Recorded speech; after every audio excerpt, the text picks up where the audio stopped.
Les riches et les puissants vous veulent pas debout, mais ils vous veulent soumis, courbés au service exclusif de leur recherche effrénée de dividendes et de profits en millions d'euros. Je tourne la page, bien. Coller le micro à ta bouche. Voilà. Bien, oui mais je vais attraper les microbes de l'autre.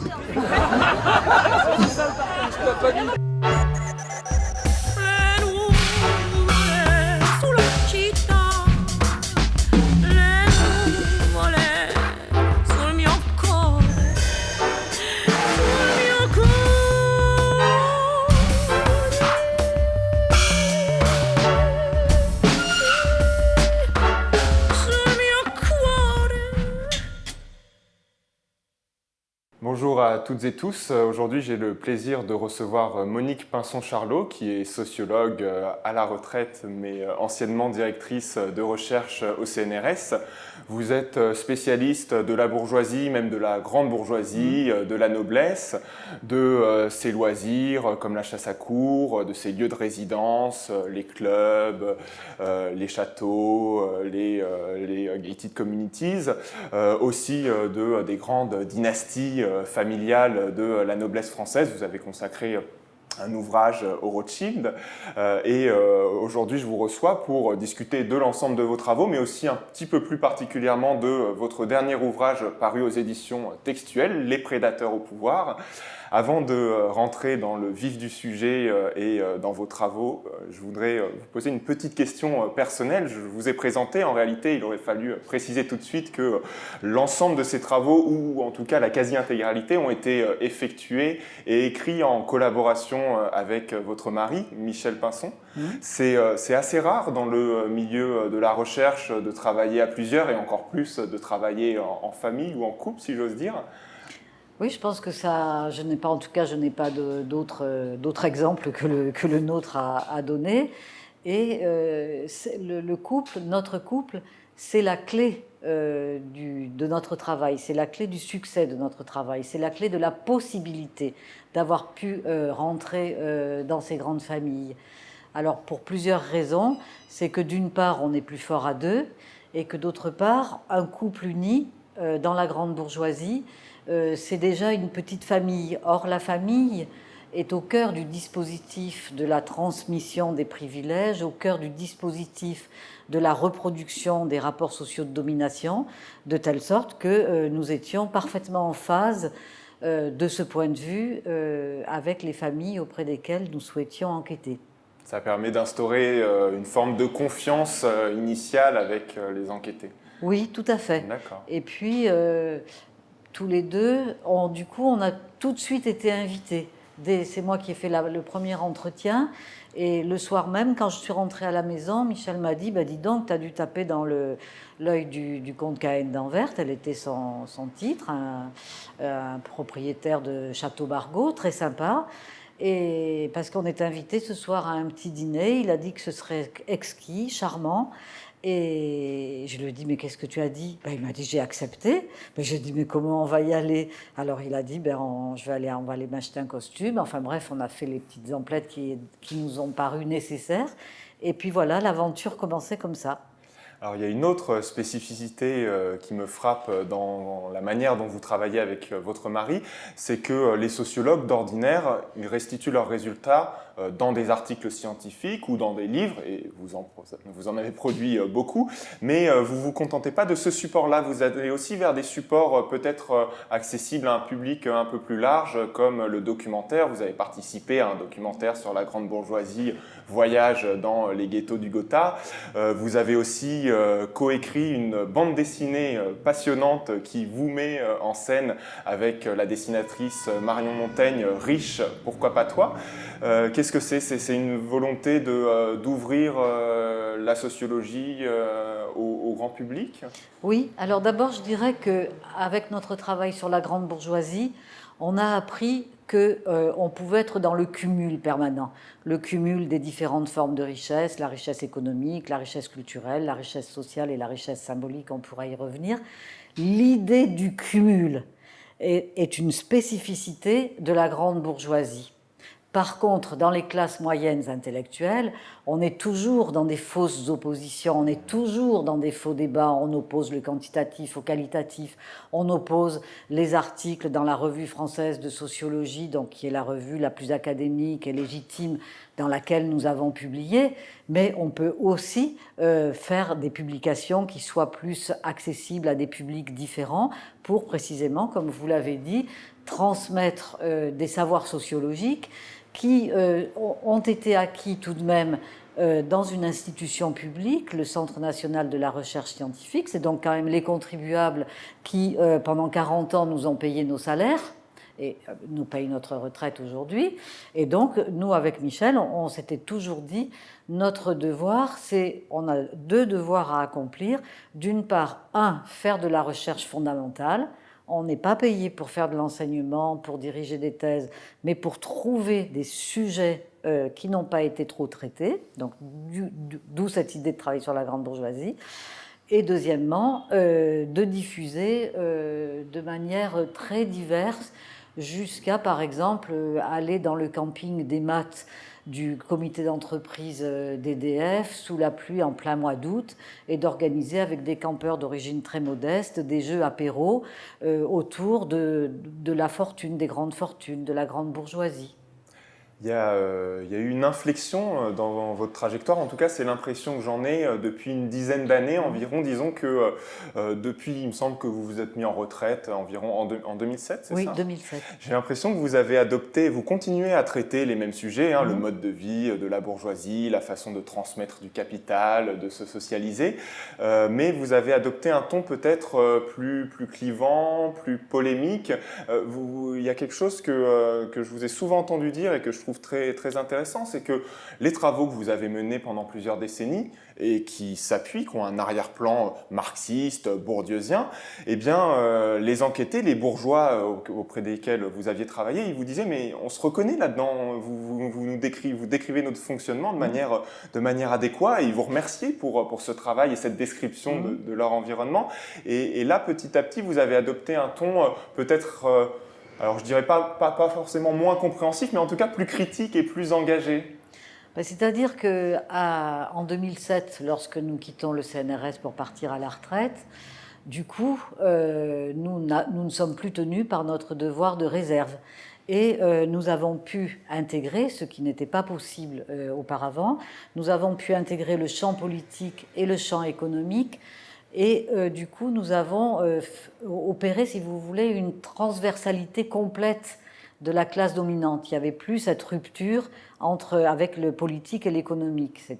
Avant, c'était les châteaux, la chasse à courre, les ghettos du Gotha, les beaux quartiers.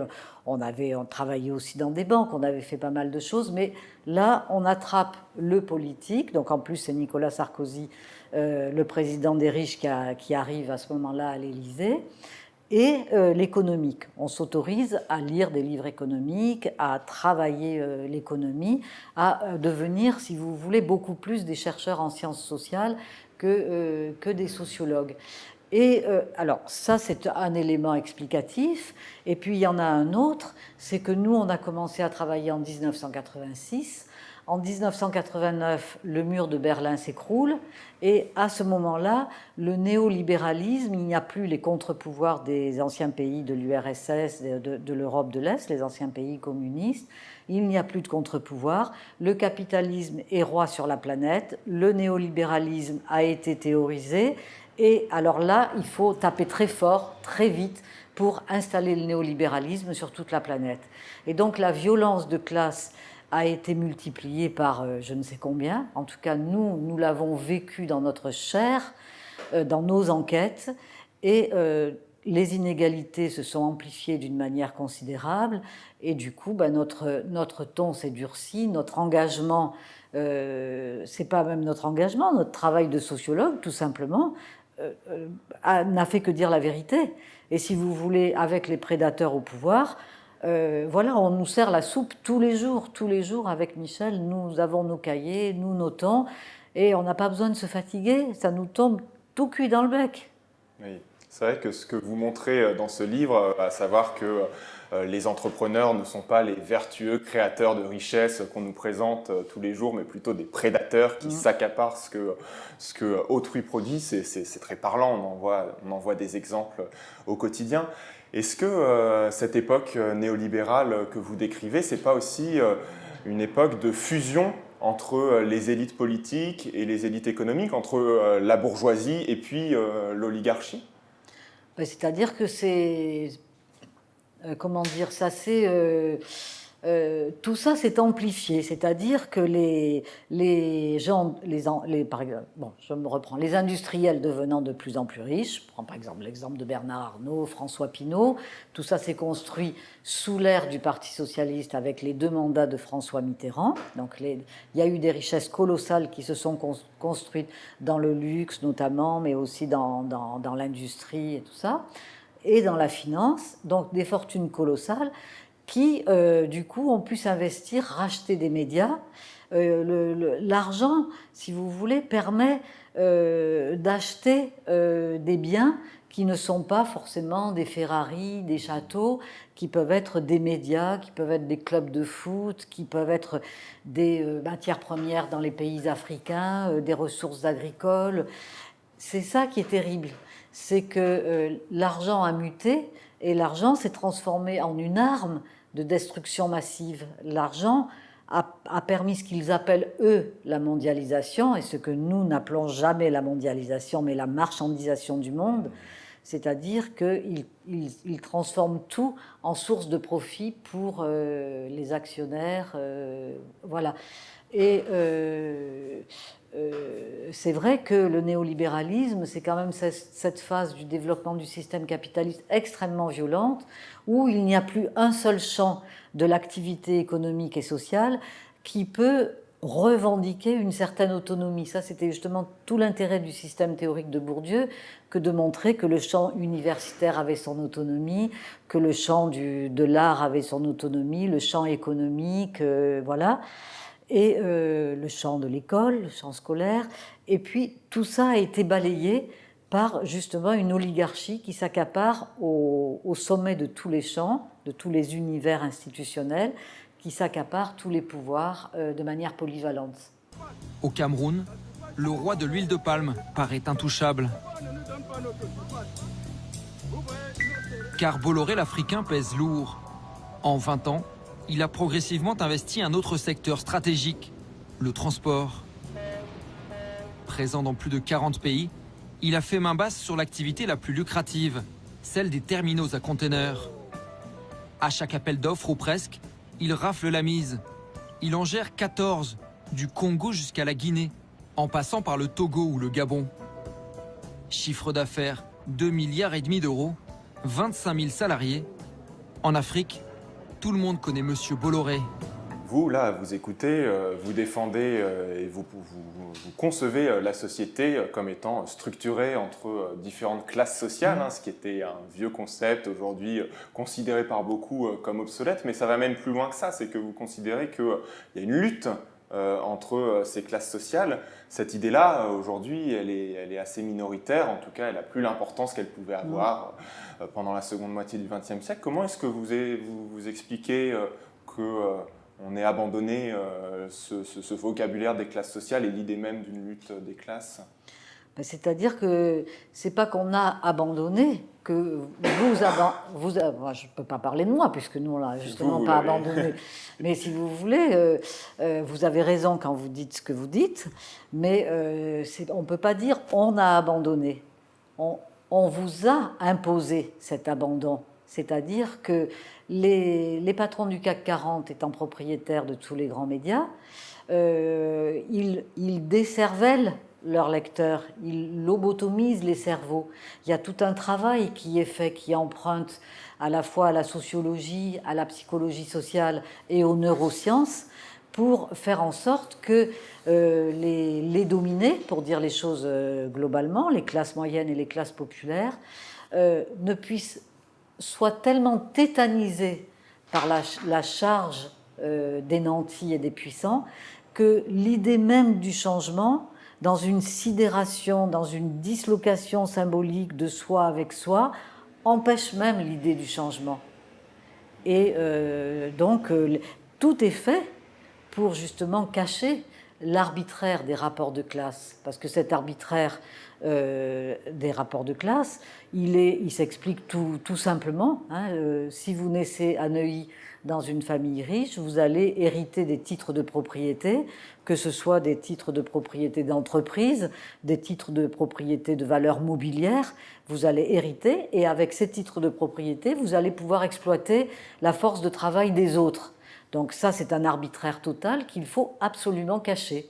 Et du coup, le maquillage d'une société en classe sociale avec des rapports de classe antagoniques et violents, ceci doit être masqué sous une espèce de climat cotonneux qui avance sous le masque de la démocratie et des droits de l'homme, alors qu'en réalité, si on suit nos enquêtes, on est face à un totalitarisme qui atteint son sommet aujourd'hui avec l'arrivée d'Emmanuel Macron à l'Élysée. Cette classe dominante, elle a des visages qu'on peut trouver dans les bottins mondains, dans le who's-who, et elle a un nom, c'est la bourgeoisie. Alors justement, est-ce qu'on peut creuser un petit peu qu'est-ce que c'est qu'un bourgeois et en quoi être riche, ça ne suffit pas à faire de moi un bourgeois? Parce que vous dites un ouvrier qui demain gagne 15 millions au loto, ça ne fait pas de lui du jour au lendemain un bourgeois. Qu'est-ce qu'il faut de plus? Ça ne fera d'ailleurs jamais un bourgeois. Et d'ailleurs, nous avons fait un travail sur les grands gagnants du loto, les millionnaires de la chance, où on montre qu'en réalité, les gagnants du loto, donc tout est comme avant, il n'y a qu'une variable qui change, tout d'un coup, ils sont très riches. Eh bien, grâce à l'aide de la Française des Jeux qui a instauré un espèce d'accompagnement collectif, un accompagnement sociologique des grands gagnants qu'on réunit ensemble, qui apprennent à apprivoiser cette fortune, ces millions d'euros qu'ils ont gagnés souvent des êtres d'origine modeste, parce que si vous voulez, les 3/4 des Français sont des gens modestes, et comme là, c'est le seul endroit démocratique de la société, méritocratique, chacun a la même chance de gagner, à condition de jouer, bien sûr. Mais là, il n'y a pas d'entourloupette, il n'y a pas de réseaux sociaux, il n'y a pas de... Voilà. Et donc finalement, les gagnants, quand ils ont gagné, ils intègrent cet argent dans leur être. Donc un ouvrier, il va rester ouvrier avec son habitus de classe, mais il va avoir une vie qui va être plus... il va déployer sa vie dans ses valeurs de classe. Voilà. Et donc, donc, si vous voulez, les riches, eux, les bourgeois, souvent on se les représente comme ayant beaucoup d'argent. Ce qui est vrai, c'est la condition nécessaire, mais pas suffisante. Parce que pour être bourgeois, pour accéder au club des nantis, pour accéder au ghetto du Gotha, il faut 3 autres formes de richesse. Alors, c'est la richesse sociale, c'est-à-dire qu'on ne peut pas rester longtemps riche tout seul, il faut absolument accéder, montrer patte blanche, et pour ça, aller dans des tas de soirées mondaines, faire des tas de choses avec les autres de votre classe, et puis finalement être coopté dans un cercle, que vos enfants soient cooptés dans les rallyes, parce que ça, c'est vraiment très très fort, c'est une spécificité de cette classe. Elle n'a pas besoin de sociologue, elle n'a pas besoin de statisticien, d'ailleurs il n'existe pas dans la nomenclature des catégories socioprofessionnelles de l'INSEE. Ils n'ont pas besoin de statisticiens, c'est eux qui décident qui en fait partie et qui n'en fait pas partie. Donc à travers les réseaux sociaux, le capital social, comme disait Pierre Bourdieu. Ensuite, le capital culturel, parce que contrairement au désir de nos chers collègues du CNRS qui vivaient les grands bourgeois pour des béotiens, puisque imaginer qu'on puisse être dans le cumul de l'argent et de la culture, c'était juste inimaginable, voire insupportable. Donc on est dans le monde des grandes écoles, l'ENA, Polytechnique, HEC, on est dans le monde des collectionneurs d'art, on est dans le monde de la culture savante, de l'opéra, des musées, voilà. Et enfin, la dernière forme de richesse, qui est la plus importante, c'est la richesse symbolique.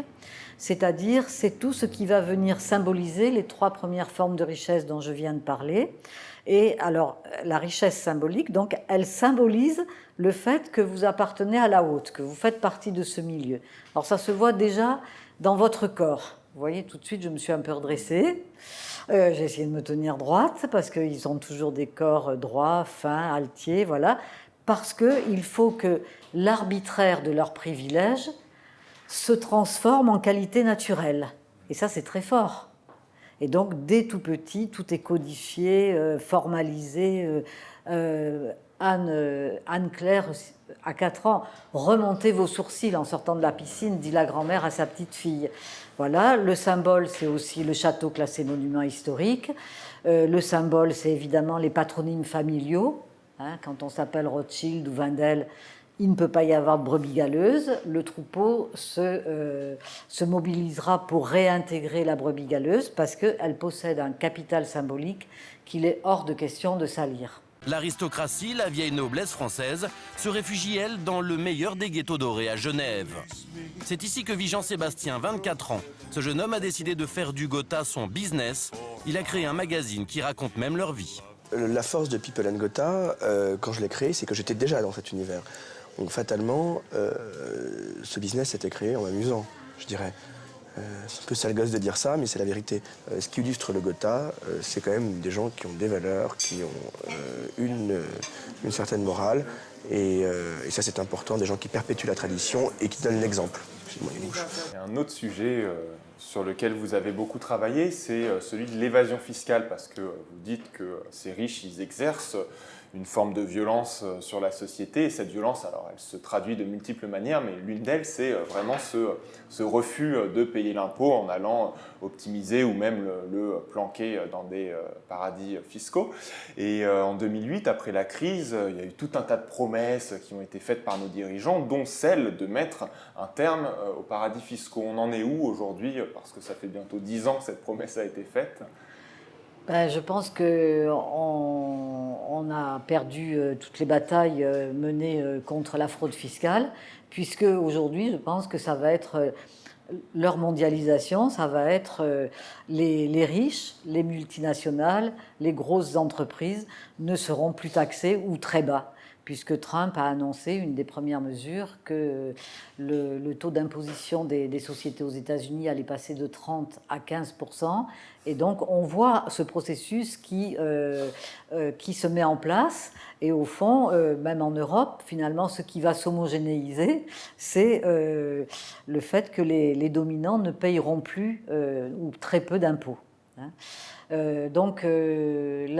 Depuis la crise de 2007-2008, au fond, tout est allé, alors que ce sont ces gens-là de la finance qui ont fomenté cette crise, organisé cette crise comme une arme pour transformer, c'est des armes d'asservissement des peuples, vraiment. Alors je ne suis pas du tout dans la théorie du complot, parce que je suis en train de vous démontrer le fonctionnement normalement marxiste d'une classe sociale.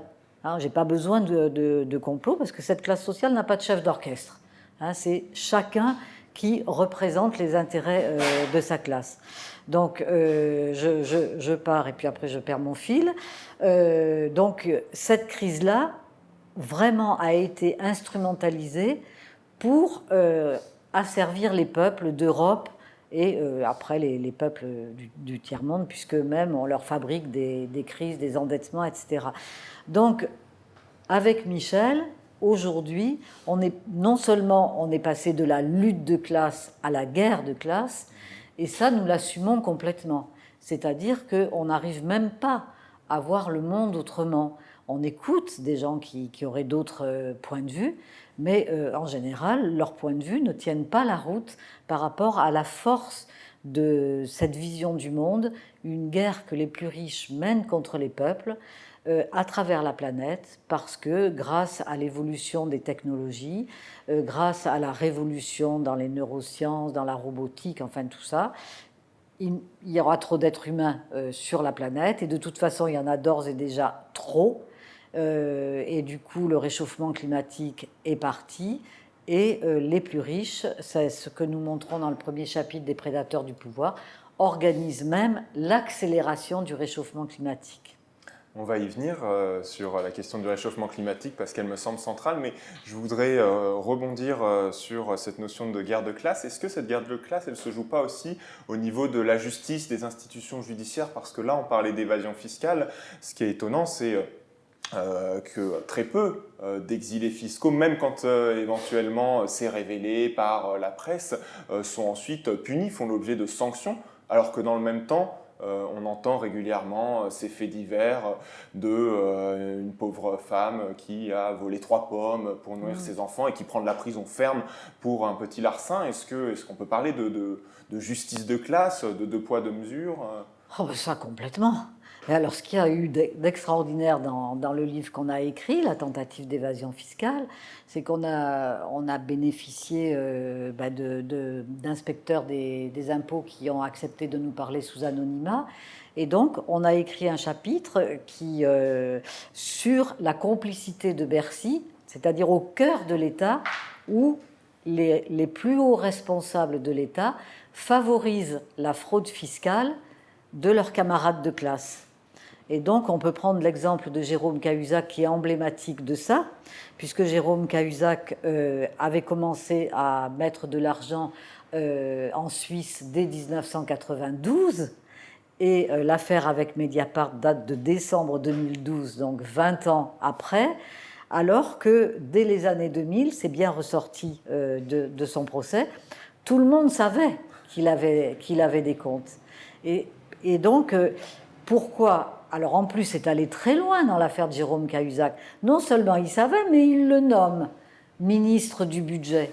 Or, en France, il y a une dérogation au droit commun exclusivement réservée au ministre du budget, c'est-à-dire qu'il n'y a que le ministre du budget qui peut enclencher une poursuite au pénal pour des raisons fiscales.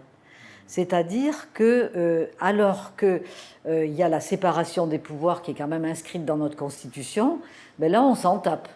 Hein, c'est-à-dire que là, vraiment, l'administration fiscale, ce n'est pas le procureur qui peut lancer des poursuites au pénal en matière fiscale. Donc, ce qu'on appelle le verrou de Bercy, c'est le chef de gare, Jérôme Cahuzac, il avait la possibilité, en tant que ministre du budget, d'aiguiller les petits fraudeurs vers le pénal, et par contre, les dizaines de milliers de gros fraudeurs qui ont été découverts, pas du tout par la traque de Bercy, puisque là, on supprime les personnels n'ont plus les moyens de travailler.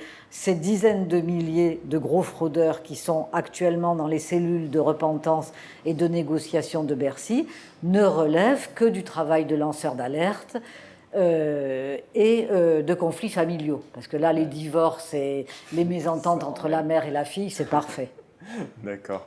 Il y a quand même un sujet qui m'intrigue, c'est celui de la philanthropie, parce que d'accord, d'un côté, ces grands capitalistes, ils pratiquent de l'optimisation fiscale, voire de l'évasion fiscale. On peut penser à Amancio Ortega, oui c'est ça, le fondateur de Zara en Espagne, ou à Bernard Arnault. Et puis, mais en même temps, ces gens-là, Ortega, c'est ce qu'il a fait tout récemment, il a donné 300 millions d'euros pour acheter du matériel médical pour les hôpitaux espagnols. Bernard Arnault, il pratique le mécénat à échelle industrielle. Donc, on a l'impression que d'un côté, ces gens se soustraient au bien commun en refusant de payer l'impôt, et en même temps, pourtant, ils donnent des sommes qui ne sont pas négligeables pour financer des œuvres culturelles ou des activités sanitaires. Comment est-ce qu'on résout ce paradoxe? Parce que ça me semble, au moins en apparence, être un paradoxe.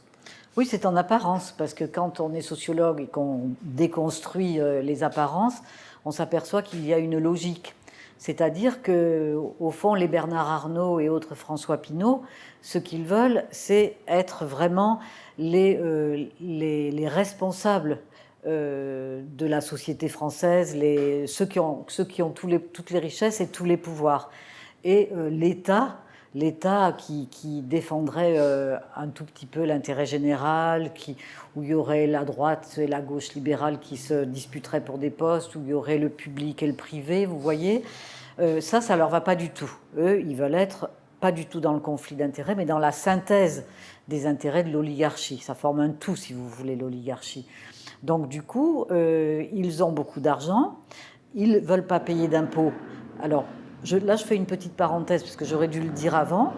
Ils ne veulent pas payer d'impôts, parce que si vous voulez, ça leur permet, en ne payant pas leurs impôts, en France, ça représente à peu près 80 milliards d'euros qui manquent chaque année dans les recettes fiscales de Bercy. C'est énorme, puisque ça correspond au déficit public. Donc, si vous voulez, en ne payant pas les impôts, ils construisent, c'est une construction sociale, ils construisent le déficit et ils demandent au peuple français de le rembourser. Donc, c'est une arme, d'asservissement.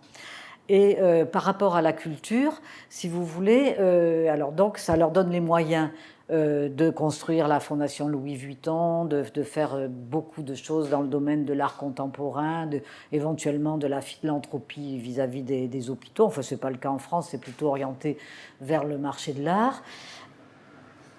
Alors que ça doit relever de l'intérêt général, ça doit être pris en charge collectivement. Tandis que là, ça devient la propriété de l'oligarchie, alors qu'en réalité, c'est nous qui payons. La Fondation Louis Vuitton, 800 millions d'euros. Nous, le peuple français, nous en avons payé 60%. 60%, ça représente des centaines de millions. Le principal actionnaire de la Fondation Vuitton, c'est nous. C'est le peuple qui est le principal actionnaire. Parce qu'ils disent qu'ils font du mécénat, mais ils s'arrangent en amont pour que ce mécénat soit quasiment totalement défiscalisé. La France est le pays où on défiscalise au mieux le mécénat depuis 2003.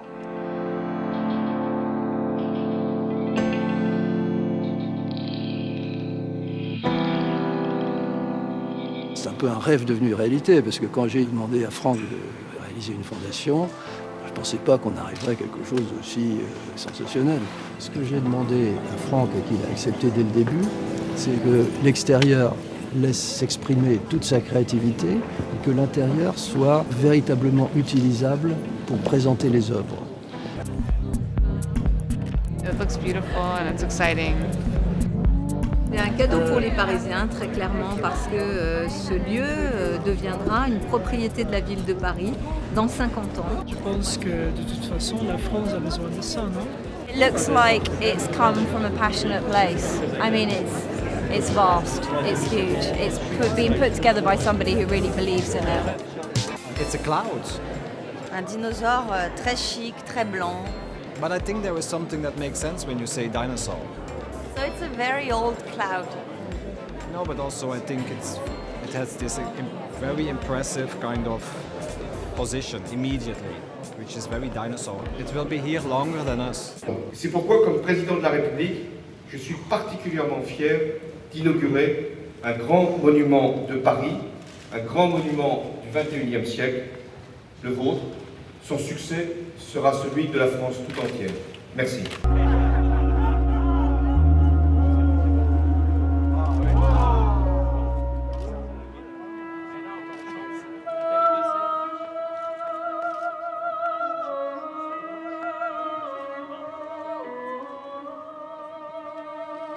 Je pense que ça, au plan international, ça va montrer que la France reste un pays où la créativité est vraiment à son sommet.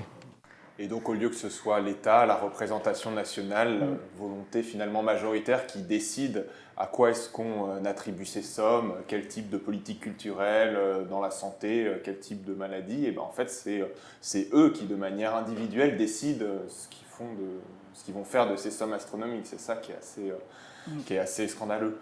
Vous avez parlé tout à l'heure de réchauffement climatique. Alors, il y a tout un passage là-dessus dans votre dernier ouvrage. Là, c'est édifiant parce qu'on se dit, le réchauffement climatique, pour le coup, on a tous à y perdre. On n'a pas envie de finir les pieds dans l'eau ou les maisons submergées.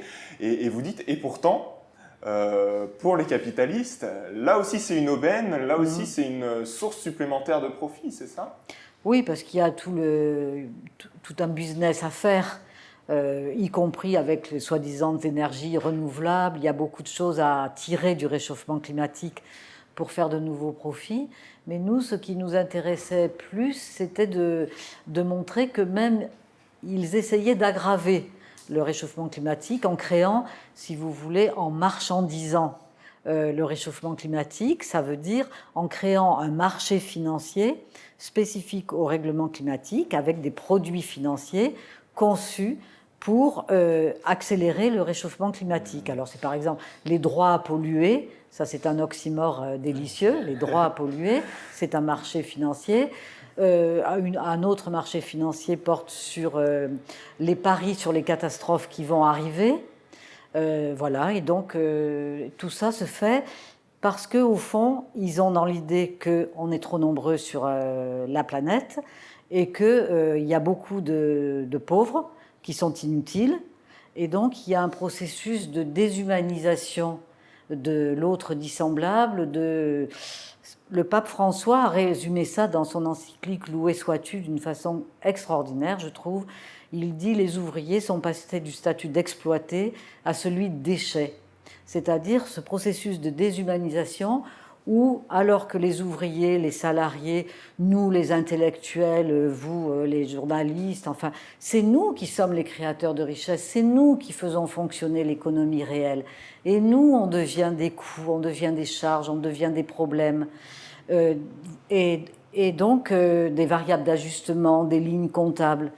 Et les riches qui ont inversé la lutte de classe à leur profit, eux, sont devenus des créateurs de richesse et des créateurs d'emplois. C'est quand même hallucinant. Et ce qu'il y a d'hallucinant, c'est que ça marche. C'est que ça marche. Il y a une bonne partie du discours altermondialiste et puis encore du discours de gauche aujourd'hui qui consiste à présenter l'État comme une solution, un remède possible aux dégâts qui sont des dégâts sanitaires, sociaux, environnementaux que causent les multinationales. Moi, en vous lisant, je suis assez sceptique sur les possibilités d'utiliser l'État comme rempart face aux multinationales parce que quand vous racontez la mise en place des traités de libre-échange, quand vous racontez combien les États subventionnent les énergies fossiles plutôt que les énergies renouvelables, on se dit mais est-ce qu'ils ne sont pas plus complices que remèdes de ce que font les multinationales ? Ça, vous avez tout à fait raison. C'est-à-dire que du fait que cette oligarchie occupe aujourd'hui tous les postes dominants, y compris dans le champ politique, ce qui n'était pas le cas auparavant, y compris dans le champ politique, ceci amène à la mise en place aujourd'hui d'une oligarchie mondialisée.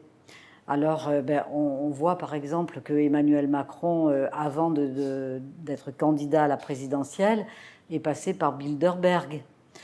Donc voilà, c'est une instance mondialisée qui a été créée après la Seconde Guerre mondiale par les Américains et où, de manière informelle, il n'y a pas un chef d'orchestre, c'est pas la théorie du complot, mais on met de l'huile dans les rouages de la mondialisation de l'oligarchie. Et au fond, ce qu'ils veulent, c'est un monde qui soit leur jardin, mais pour eux.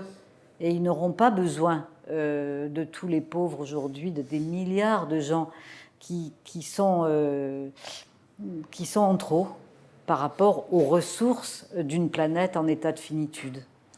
Il y a toute une partie de vos travaux qu'on n'a pas encore abordée, sur lesquels je voudrais vous poser une question, c'est la sociologie de la ville, parce que vous vous êtes intéressé à l'agencement de l'espace urbain. Je crois savoir, je ne sais pas si on a le droit de le dire, que vous êtes en train de finaliser un ouvrage aussi sur le sujet, où vous montrez très bien comment cette violence, elle s'exprime, elle se manifeste aussi à travers des logiques urbaines. Est-ce que vous pouvez revenir sur ce cas qui va faire l'objet de votre prochain livre, parce que je trouve que plus que de la théorie, il est très très parlant pour comprendre comment la violence des riches s'exerce au quotidien.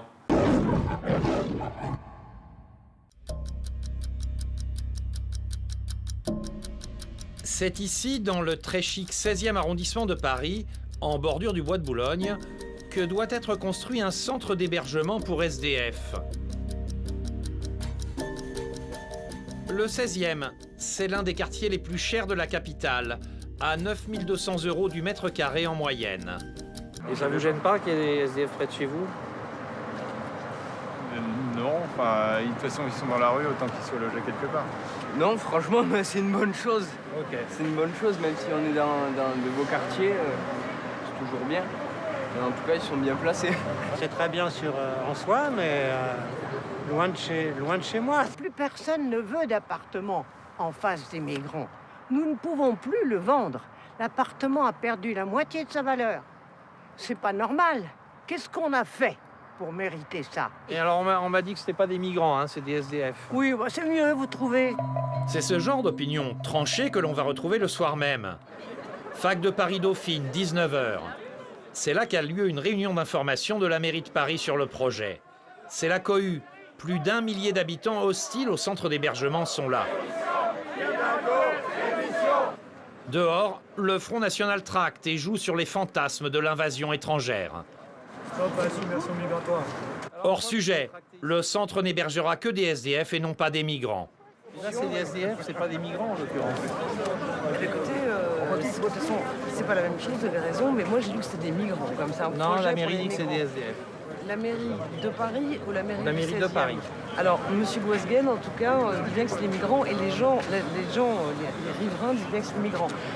Claude Goasguen, le maire Les Républicains du 16e, chef de file politique des opposants au projet, assiste au premier rang à la réunion. La salle est chauffée à blanc. Cacophonie et insultes à l'encontre d'une représentante de l'État. Alors. Incroyable. Pour calmer la salle, la représentante du préfet se croit obligée de préciser qu'il n'y aura pas de migrants dans le centre d'hébergement. Qui va-t-on mettre dans ce centre d'hébergement d'urgence? On ne mettra pas de migrants. C'est l'État. C'est l'État. Bon. Il n'y aura pas de personnes venant de Calais ou d'ailleurs, c'est-à-dire qui arrivent de l'Afrique ou d'ailleurs. Oui, alors là, c'est un centre d'hébergement pour sans-abri que la ville de Paris, avec Anne Hidalgo et son maire adjoint communiste au logement, Yann Brossat, ont décidé d'implanter, d'installer dans le 16e arrondissement, qui était totalement dépourvu de places d'hébergement d'urgence pour sans-abri. Et les grands bourgeois du 16e arrondissement, sous la houlette de leur maire, un vrai maire de combat, Claude Goasguen, les Républicains, entre guillemets, bien sûr, ont absolument, se sont opposés à ce projet, comme ils se sont opposés aussi à l'implantation de logements sociaux, chaque fois avec des recours, enfin c'est toujours... voilà. Alors qu'ils veulent protéger leur entre-soi. Et cela, c'est très important pour eux de protéger leur entre-soi, parce que c'est dans des entre-soi constants, que ce soit l'entre-soi résidentiel dans le 7e arrondissement, dans le 7e, enfin à Neuilly, des entre-soi résidentiels où ils ne sont qu'entre eux, qui est un processus d'ailleurs positif, c'est un processus d'agrégation avant d'être un processus négatif d'évitement de son dissemblable ou de ségrégation, c'est être entre soi parce qu'on est plus riche au contact avec les plus riches, avec les autres riches, parce que ça se démultiplie. Là, aujourd'hui, je suis fatigué, j'ai un peu mal aux jambes, mais je vais faire un peu d'étirement, ça me faire du bien. C'est donc accompagné de Johanna qu'Edouard a rendez-vous aujourd'hui chez Gérard. Toujours dans le Triangle d'Or, évidemment. L'endroit n'a l'air de rien, mais ne vous y trompez pas. Gérard, c'est l'entraîneur du président de la République, Nicolas Sarkozy, de la ministre de l'Intérieur, Michèle Alliot-Marie, et du boxeur Brahim Asloum, le coach des stars. Si je me sens bien, déjà, je suis chez des amis. Il y a des gens un petit peu privés qui viennent ici, il y a une clientèle un peu particulière. Il n'entraîne que des stars. Et moi, je suis le moins star, mais il m'entraîne quand même. Pour avoir la chance de transpirer avec Gérard à l'abri des regards, c'est 700 € pour 2 heures. Et c'est vrai, on le voit quand on se promène dans le 16e arrondissement, on voit bien qu'on est dans des paysages urbains complètement différents du 20e arrondissement où on est là, les rues sont larges, il y a des arbres, l'architecture est très décorée. Voilà, on voit très bien qu'on est dans une sociologie, dans un social qui est objectivé dans des formes urbaines et architecturales de façon totalement différente des autres quartiers. Cet entre-soi se fait au niveau résidentiel, mais après, il ne cesse de se reproduire. Il se retrouve dans les cercles, il se retrouve dans les tribunes des hippodromes, il se retrouve dans les premières d'opéra, de cinéma, de théâtre, il se retrouve dans les instances des musées nationaux, dans les conseils d'administration, évidemment, il se retrouve à la trilatérale, Bilderberg. Il ne cesse d'être entre eux. Et le fait qu'ils soient toujours entre eux, ça leur donne cette force parce que ça leur permet de se créer un sentiment d'impunité. un sentiment d'impunité de classe, c'est-à-dire qu'ils n'ont pas de mauvaise conscience, ils n'ont pas de culpabilité individuelle de ce qu'ils font. C'est quand même pas possible, c'est criminel, c'est des crimes contre l'humanité. Il faut dire les choses comme elles sont. Spéculer sur le réchauffement climatique, c'est un crime contre l'humanité. Et voilà, et ça, c'est ça notre job, notre travail de sociologue, c'est d'arriver à construire ce sentiment d'impunité pour mieux connaître l'adversaire et mieux le combattre. Est-ce que ce sentiment d'impunité, cet entre-soi, cette opulence, ça rend les riches plus heureux que le reste de la population? Parce que c'est peut-être ça aussi derrière l'une des questions. Et puis est-ce que d'ailleurs ils ont la même conception du bonheur que les autres classes sociales? Est-ce qu'on a des études là-dessus? Est-ce que la sociologie peut nous éclairer un petit peu sur cette vieille question de savoir si l'argent fait le bonheur? En tout cas, est-ce qu'il fait celui des riches? Oui, alors c'est ça qui est absolument extraordinaire, c'est que bien sûr que l'argent fait le bonheur dans une société où l'argent est le nerf de la guerre, c'est évident que l'argent fait le bonheur. Mais ce qu'il y a d'extraordinaire, c'est la façon dont les membres des classes moyennes, et notamment les sociologues du CNRS, font de nécessité-vertu en disant nous, on est beaucoup plus heureux qu'eux parce qu'on n'est pas... voilà. Alors que nous, on l'a décrit, ça, dans un de nos livres qui s'appelle « Grande fortune » chez Payot, on a décrit au contraire que le bonheur, on l'avait rencontré chez ces gens-là. Parce que c'est très simple à comprendre. Au fond, ils sont construits dans un habitus de classe, ils sont construits avec des valeurs, des dispositions grandes bourgeoises, ils ont une éducation spécifique, des écoles spécifiques, des lieux de loisirs spécifiques, une façon de parler spécifique, etc.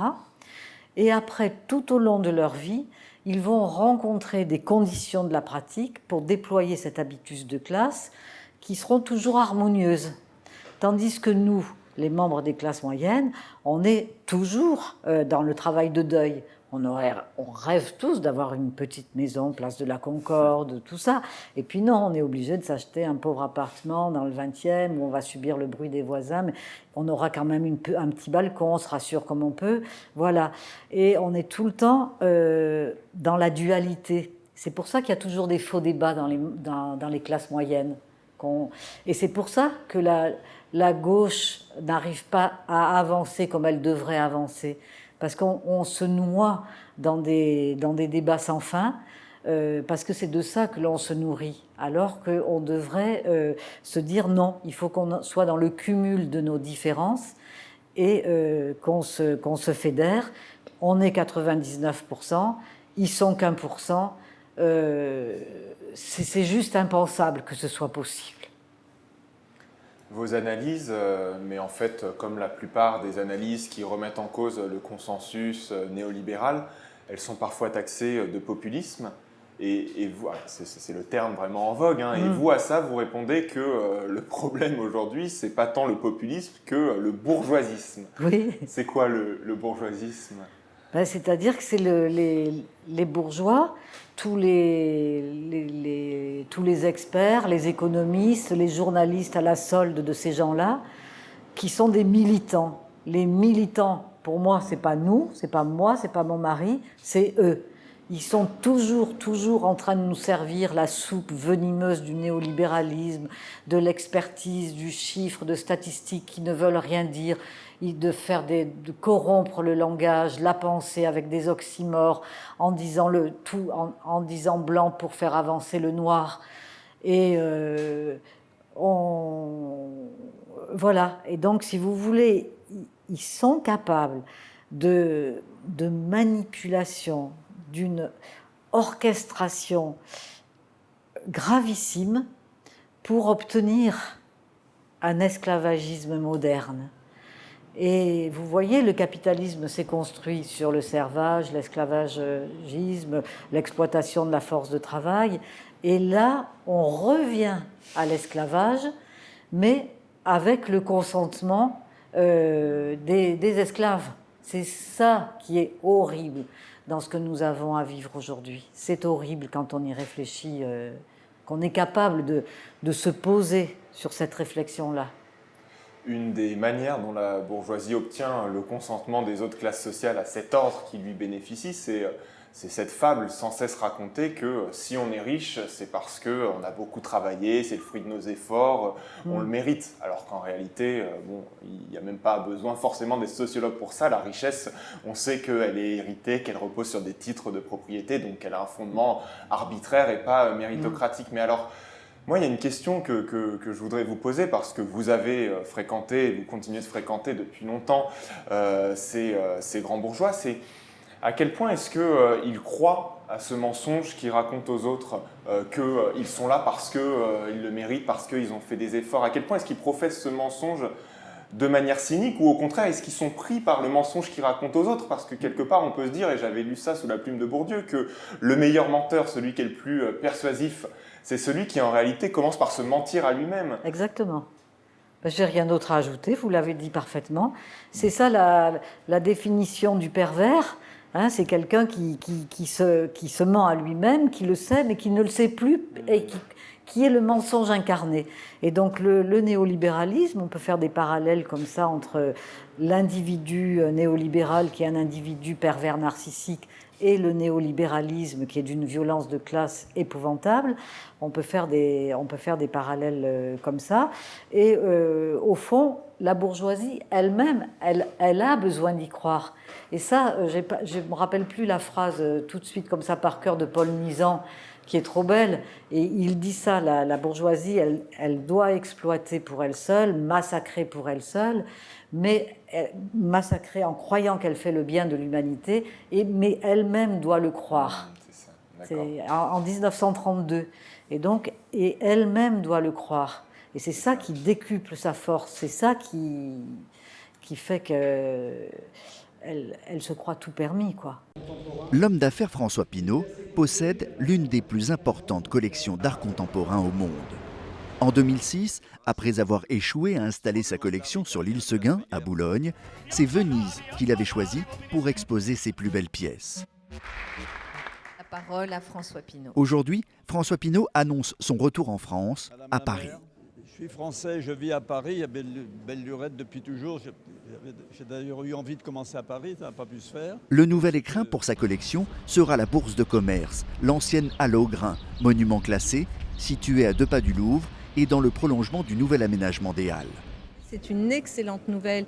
C'est vraiment un signal de cette attractivité, de cette énergie de Paris. L'édifice fera l'objet de travaux de rénovation importants et rapides. La décision de François Pinault de s'installer à Paris a été accélérée par les attentats. Comme tout le monde, j'étais choqué, très choqué par ce qui s'est passé. Ça l'a accéléré, en tout cas accéléré ma motivation de pouvoir le faire un jour. On a beaucoup parlé de violence des riches, c'est le titre d'un de vos ouvrages. L'an dernier, dans l'actualité, il y a aussi eu des chemises arrachées, des vitrines brisées, des distributeurs de billets saccagés. Est-ce qu'on peut aussi parler d'une violence des pauvres, d'une violence des exploités, des opprimés? Et si oui, du coup, qu'est-ce qui distingue la violence des riches de la violence des pauvres, puisque j'imagine que vous ne les mettez pas sur le même plan? C'est-à-dire que la violence des riches est une violence beaucoup plus invisible, beaucoup plus inaudible. C'est une violence qui provient de l'illégalisme, c'est-à-dire que c'est les riches qui font les lois, et du coup, ils transforment leurs intérêts particuliers en intérêt général. Donc du coup, la magouille est faite très en amont, alors que pour les pauvres, ils sont victimes des lois qui défendent les intérêts des plus riches, et donc ils n'ont comme arme que éventuellement ce type de violence, soit de vol de biens, ou de violence physique, mais c'est des toutes petites violences par rapport à la vraie violence de classe que mènent les plus riches contre les peuples, parce que là, et vraiment, je pèse mes mots, je veux dire, on est dans une situation où on peut se permettre de parler comme ça, parce que la planète est véritablement en danger, et il y a un processus de déshumanisation des êtres humains qui a peut-être rarement atteint les sommets qu'on est en train d'atteindre, et on n'est pas sorti du tunnel. Donc je pense qu'il est très important qu'il y ait des lanceurs d'alerte, des éveilleurs de conscience comme nous, on se vit avec Michel, pour justement, et vous voyez, je suis heureuse d'être avec vous là aujourd'hui, heureuse de parler de tout ce travail qu'on a fait, avec l'espoir qu'il y aura des auditeurs pour nous entendre tous les deux, parce que vraiment la situation est extrêmement grave, et si on laisse passer le temps, eh ben, vous avez là un Emmanuel Macron qui s'est installé à l'Élysée. Emmanuel Macron, ça va fonctionner comme un effet de cliquet. C'est-à-dire qu'il va installer des tas de choses qui vont être irréversibles, il va détruire le Parlement, il va faire en sorte qu'on va avancer de façon très vite et très violente dans le néolibéralisme. Et donc il faut réagir véritablement dès cet été aux ordonnances contre le Code du travail et les droits sociaux. Il ne faut pas avoir peur parce qu'il faut se dire demain sera pire. Est-ce que Emmanuel Macron, c'est vraiment un libéral? Ce que j'entends par là, c'est que sur le plan économique, ça ne fait aucun doute. Il s'attaque déjà au droit du travail, au service public. Là-dessus, on sait quels intérêts il défend. Mais ce que je veux dire, c'est est-ce que politiquement, c'est aussi un libéral? Parce qu'on l'a souvent présenté comme ça, comme quelqu'un qui allait peut-être appliquer une politique économique néolibérale, mais qui en même temps allait défendre les valeurs de la démocratie, les libertés individuelles. Et pourtant, ce qu'on voit après à peine quelques mois de mandat, c'est les ordonnances, c'est l'état d'urgence dans le droit commun, c'est la posture martiale aussi, et donc en ce sens-là, il me paraît beaucoup plus autoritaire en réalité que libéral. Ah oui, là il va jusqu'au bout de ce que peut permettre la Ve République, et à mon avis, il ira au-delà. Non, vraiment, Emmanuel Macron, il est totalement emblématique pour moi du système oligarchique, c'est-à-dire il dit blanc pour faire noir. Et donc, je n'ai aucune confiance dans ce président de la République pour faire ce qu'il a dit qu'il allait faire. Et je suis très pessimiste sur ce qui va advenir. Et est-ce que le Front National fait aussi partie de ce système oligarchique parce que lui-même se présente comme le premier parti ouvrier de France, comme le défenseur du petit peuple contre les élites financières? Et vous, dans cet ouvrage, vous êtes allé voir du côté du profil sociologique des dirigeants, du côté aussi de leur vote au Parlement européen, ce qui est très instructif. Et ça vient un peu, nuancer le propos. Ah ben, pas nuancer, casser le propos. Le casser, il faut dire les choses comme elles sont, parce que quand on voit que Marine Le Pen s'oppose au Parlement européen à la création d'une commission d'enquête sur les rescrits fiscaux au Luxembourg, voilà, on voit de quel côté elle est. Quand tous les députés européens du Front National ont voté oui au secret des affaires pour protéger justement les petites magouilles oligarchiques. Et ce qu'il y a eu de très intéressant, et c'est pour ça qu'on a sorti ce livre, c'était un peu un livre, un coup de colère, parce qu'on avait tout le monde, Emmanuel Macron en premier, il était contre le système, alors qu'il avait travaillé avec Nicolas Sarkozy. Ensuite, il était allé chez Rothschild, il travaille avec François Hollande, il est ministre de l'économie et des finances, poste qu'il n'abandonne que même pas 6 mois avant de faire part de sa candidature. Non, oui, enfin, je m'embrouille les pinceaux quelques jours même, enfin voilà. Donc ici, il y a un candidat du système, c'est lui. Hein. Donc lui, il était anti-système. Marine Le Pen, elle est au cœur du système, avec un nombre de nobles d'ancien régime considérable au plus haut poste de responsabilité, plein d'affaires sur le dos déjà. Donc une femme des beaux quartiers, d'une dynastie familiale qui est faite même parti politique. Hein. Le FN, c'est la famille Le Pen sur 3 générations. Donc franchement, ça fait vraiment très ancien régime, là, pour le coup. Même Jean-Luc Mélenchon était contre le système, alors que lui, c'est pareil. Je veux dire, il a fait toute sa carrière en politique en cumulant les mandats. Voilà, ils ont tous, c'était vraiment intéressant. Il fallait tous qu'ils se présentent contre un système dont ils faisaient tous partie. Enfin, sauf, alors évidemment, je ne parle pas de Philippe Poutou, d'ailleurs je ne l'ai pas nommé, puisque lui, s'il y avait quelqu'un qui était hors système, c'était précisément celui qui a eu ce mot magnifique contre Marine Le Pen avec son immunité ouvrière qui m'a réjoui. Qu'est-ce qu'on peut dire des rapports entre le patronat et le Front National? Parce que moi, quelque chose qui m'a frappé, c'est la vitesse à laquelle Pierre Gattaz, qui avait initialement parié sur François Fillon, a retourné sa veste comme ça, du jour au lendemain. Quand il a vu que Fillon était coulé, il a dit « Oh bah, on va sur Macron, et Macron, ce sera très bien aussi. » Et du coup, on se demande, mais est-ce que demain, en 2022, il pourrait aussi rapidement retourner sa veste pour aller voir du côté du Front National, qui pourrait être un appui politique à la casse sociale que pratique le MEDEF. Donc est-ce que... Ben oui, vous dites bien les choses, je trouve, parce que c'est exactement ça, c'est-à-dire qu'ils vont là où va leurs intérêts. Oui. Le MEDEF, si vous voulez, nous... L'argent n'a pas de couleur politique. Voilà, dans les classes moyennes, on a des fidélités, on a des... Non, eux, ce qui est important, c'est que c'est la défense de leurs intérêts, et les intérêts de l'oligarchie sont au-dessus de toutes les autres coquetteries de fidélité ou d'amitié, voilà. On avait commencé avec une question personnelle et je voudrais qu'on conclue cet entretien avec une question personnelle. Cette campagne des législatives, vous n'avez pas seulement été observatrice, analyste, sociologue, vous l'avez aussi faite en tant que candidate dans la 13e circonscription des Hauts-de-Seine. Est-ce que vous pouvez nous expliquer ce qui a motivé ce passage de la théorie à la pratique, de l'enquête à l'action en tant que telle? Oui. Alors, à vrai dire, j'ai été sollicitée, c'est-à-dire que je ne demandais rien à personne. J'ai été sollicitée par un certain nombre d'associations, de partis, pour être candidate dans cette circonscription qui n'était pas gagnable par la gauche, mais qui, si on faisait l'unité, on pouvait être au second tour, enfin bref, peu importe.